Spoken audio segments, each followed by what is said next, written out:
그런데 사실은 이제 우리 국가 채무할 때 일반 회계, 정부 회계 정부만 하고 이제 지방 정부까지 포함해서도 볼 수도 있고요. 그런데 더 나아가서 우리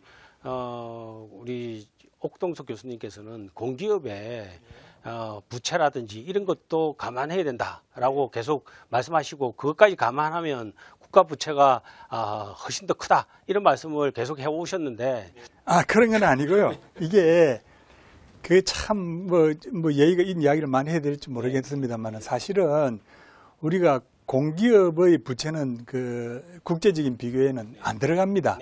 그런데 문제는 이 기관이 공기업이냐 아니냐의 판단의 문제가 아주 묘한 게 있죠. 그리고 공기업이 또 정책적인 일을 한단 말이죠. 예를 들어서 한국수자항공사가 4대강 사업을 했다. 그럼 정부 재정을 할 거를 대신하게 되지 않습니까? 그런 면에서 공기업이 정책적인 사업을 하게 되면은 그 부분도 재정 통계에 포함시켜서 보라 하는 것이 이제 그 국제 비교의 그 기준이 되는 지침이거든요. 그래서 이제 그런 것까지 감안하게 되면은 우리나라 부채가 사실은 굉장히 클 수 있다는 겁니다. 왜냐하면 특히 공기업은 비금융 공기업뿐만 아니고 금융 공기업도 많거든요. 우리나라가 지금 비금융 공기업과 금융 공기업의 규모가 다른 나라에 비해서 굉장히 큽니다. 예, 그래서 이 부분에 대해서도 우리가 자꾸 이제 관심을 가지고 구조조정도 하고 이래야 되는데 지금 저도 그런 이야기를 많이 해왔습니다만 분위기가 별로 그런 것 같지 않아가지고 그냥 이렇게 이런 전문적인 자리에서는 이야기하고 있는 그런 정도로 사실은 이제 구체적으로 이야기하면 지금 우리나라 한국전력공사에 그 적자가 문제가 되고 있지 않습니까?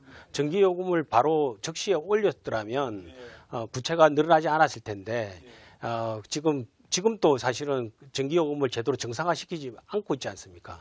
그래서 늘어나는 이제 재정 적자와 그리고 그 한전의 부채가 늘어나고 있는데 이런 부분은 사실은 이번에 이런 식으로 그냥 정부 예산만 보면 그런 것이 잘 나타나지 않지 않겠습니까? 그렇습니다. 그게 드러나지 않죠. 그래서 이제 그 부분은 이제 공기업과 공공기관에 대한 관리 방향, 재무구조 개선 이런 쪽으로 이렇게 또 다른 정책으로서 예산과 달리 이렇게 접근을 해가야 되는데 이런 부분에 대해서는 사실 우리가 좀 강력하게 좀 드라이버를 걸어야 된다고 봅니다. 왜냐하면은 공기업이라고 하는 것은 기본적으로 독립채산제거든요. 그렇게 사업을 하라고 단위를 만들어준 겁니다. 그런데 거기다가 정부가 압력을 넣어가지고 통상하는 말로 팔을 비틀어가지고 적자를 계속 누적시키고 그걸 자꾸 이제 이 재무구조를 부실하게 만든다면은 나중에 그게 다 국민들이 부담이 되는 거죠. 그래서 그런 면에서는 사실 지난 문재인 정부는 그런 인식 자체가 없더라고요. 아예 없었군요, 그 정부에서. 그렇습니다. 그거는 뭐냐 하면은 공기업이라고 하는 거는 당연히 빚내가지고 국민들한테 서비스 하는 거다. 그리고 온갖 사회적 가치, 온갖 이유를 다 대가지고 정치권의 요구에 따라서 이런 거 해달라 저런 거 해달라는 거를 예산에 안 들어있으니까 공기업에다가 다 요구를 한 거죠. 그럼 공기업은 나중에 적자가 되고 이러면 요금 올리려고 그러면 요금은 못 올리게 해. 그러면 그 기업의 부실하게 운영될 수밖에 없고 그러면 거기에 대해서 정부 일반 재정에서 돈을 내놔라, 지원금을 내놔라 이런 내용인데 이제 이런 거를 계속하게 되면 안 그래도 지금 일반 재정만 가지고도 우리가 장기 재정 전망을 해보면은 2060년대 가면 일본처럼 된다는 거예요. 그렇습니다. 예, 이게 명약관화한 사실이고 이거는 모든 그 국회 예산정책처에서 2012년부터 매년 2년 단위로 평가를 했는데 계속 심각하다고 계속 이야기하는데 아무도 관심을 기울이지 않는 거예요. 그래서 저는 이 부분을 항상 어떻게 예를 들어서 이야기하자면 임진왜란을 앞두고 10만 양병설을 주장했는데 전부 다 관심이 없어가지고 그 임진왜란에 큰 피해를 본 거 아닙니까? 그런 것처럼 우리가 지금 연금을 하시니까 그 부분도 지금 장기적인 재정이 문제가 된다고 말씀하시는데 일반 재정도 마찬가지입니다. 지금 여기도 가만 내버려두면 큰일 난다 이거죠.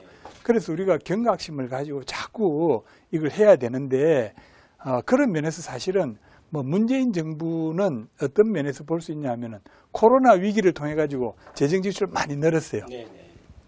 다른 OECD 국가들만큼 늘렸어요. 그런데 이제 우리가 그 코로나 위기 대응에 투입된 재정 규모는 OECD 국가들, 선진국들에 비해서 굉장히 적어요. 그거는 뭐냐 하면은 우리가 예를 들어서 뭐 세 사람 모이지 마라, 또 저기 식당 폐쇄해라. 그 코로나 위기에 따른 모든 부담들을 국민들이 다 지게 된 거죠. 극복을 잘했죠. 오히려 재정 규모 투입은 적었어요. 그러면은 재정 규모는 OECD 국가들, 다른 국가들하고 거의 같은 정도로 증가했는데 코로나19에 대한 재정 투입은 이들 국가보다 훨씬 적은 거죠. 그럼 뭐 때문에 증가했느냐? 정말 그게 그 캐시마크.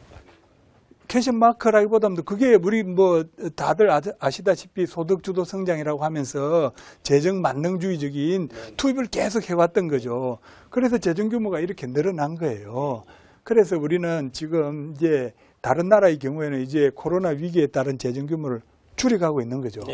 그런데 우리는 이걸 줄이는 것, 코로나 위기가 이제 없어졌으니까 그 부분은 빼고는 줄였는데 그 다음에 이제 다른 부분에서 지금 늘어나고 있는 거예요.